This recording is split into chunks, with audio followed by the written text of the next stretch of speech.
আসসালামু আলাইকুম, welcome to diyerbunty। আজকে আমরা দেখব কিভাবে ডিআইওয়াই সোল্ডারিং আয়রন বা তাতাল তৈরি করতে হয়। তো চলুন শুরু করি।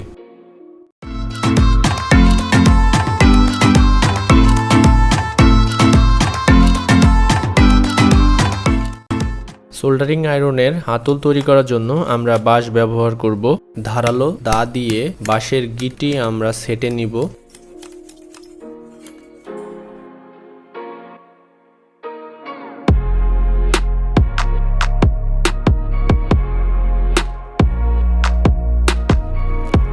এখন আমরা একটা গিট সহ এই পরিমাণ বাঁশ হাতলের জন্য কেটে নিব।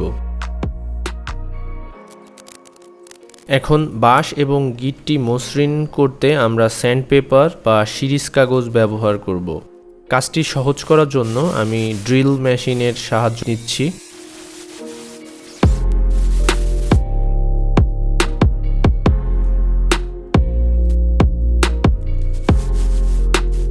হাতলের পরিমাপে বাঁশের গিঁটটা একপাশে রেখে বাঁশটি কেটে নিব।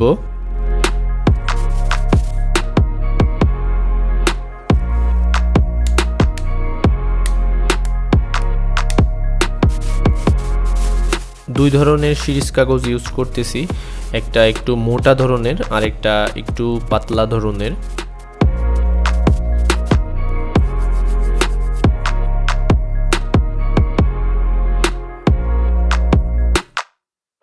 হাতলের দুই পাশ আমরা এইভাবে শিরিষ কাগজের সাহায্যে মসৃণ করে নিব। এখন হাতলটি দেখতে এমন হয়েছে। হিটিং এলিমেন্ট টিউবটির জন্য আমাদের আরেক টুকরো বাঁশ লাগবে, যেটি হাতলের এই প্রান্তের সাথে অ্যাডজাস্ট হয়ে থাকবে।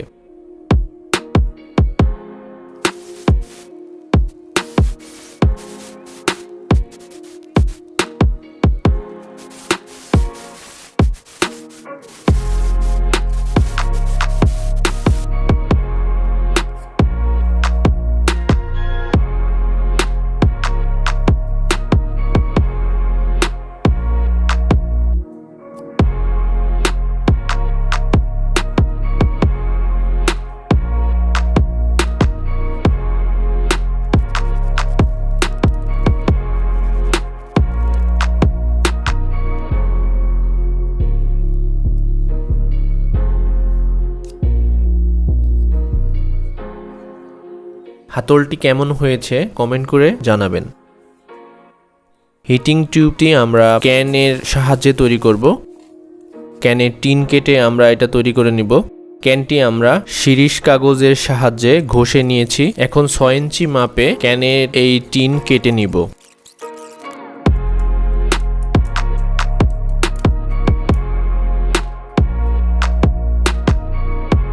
এই হিটিং এলিমেন্টটি আমি দারাজ থেকে কিনে নিয়েছিলাম, 40 টাকা নিয়েছিল। এটা 60 ওয়াটের একটা হিটিং এলিমেন্ট।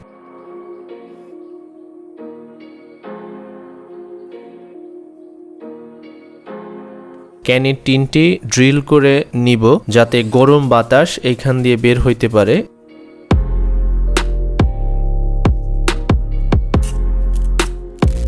এখন হিটিং এলিমেন্টের পরিমাপে গোল করে টিউবটি তৈরি করে নিব।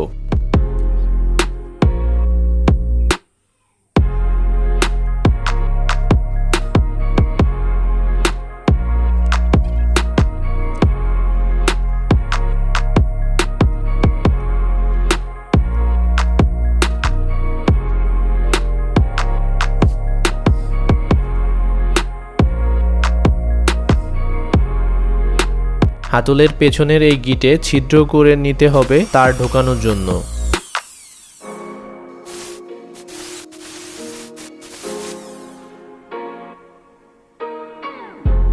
এখন সবকিছু ইনস্টল করে নিব।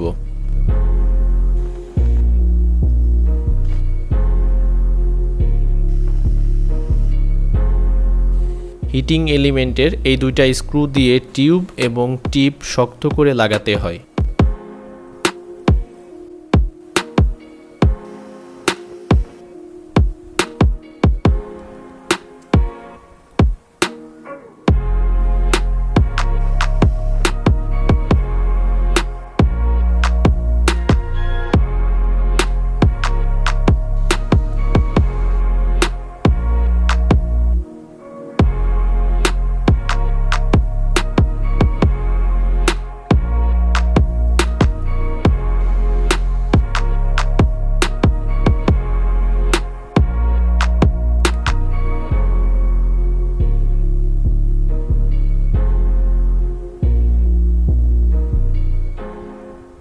হিটপ্রুফ টিউব ব্যবহার করছি যাতে তারটি না পুড়ে যায়।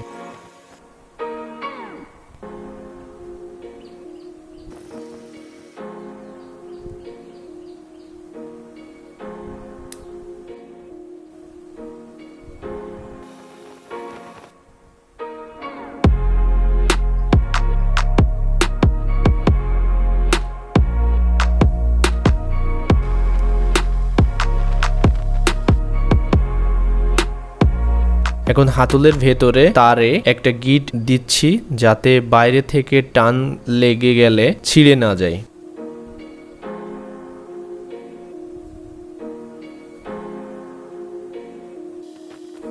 গ্লুগানের সাহায্যে তার ও হাতল লাগিয়ে নিচ্ছি এক্সট্রা সেফটির জন্য।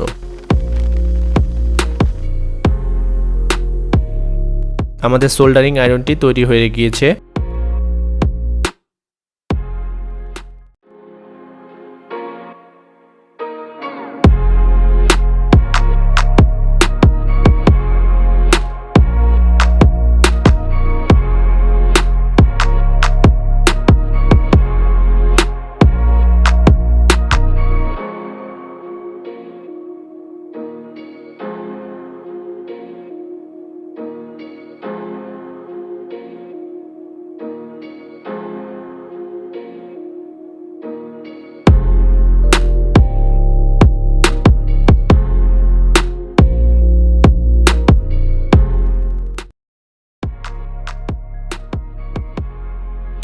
এটা দারুণ কাজ করছে, আমি কাজ করে দেখছি, খুব সহজে লেড গলে যাচ্ছিল। তো এইভাবে খুব সহজে আপনারা ডিআইওয়াই সোল্ডারিং আয়রন তৈরি করে নিতে পারেন।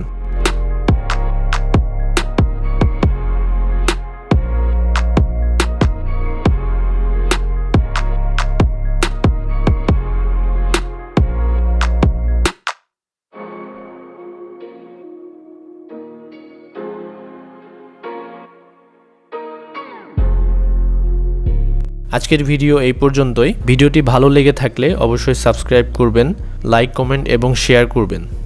ধন্যবাদ।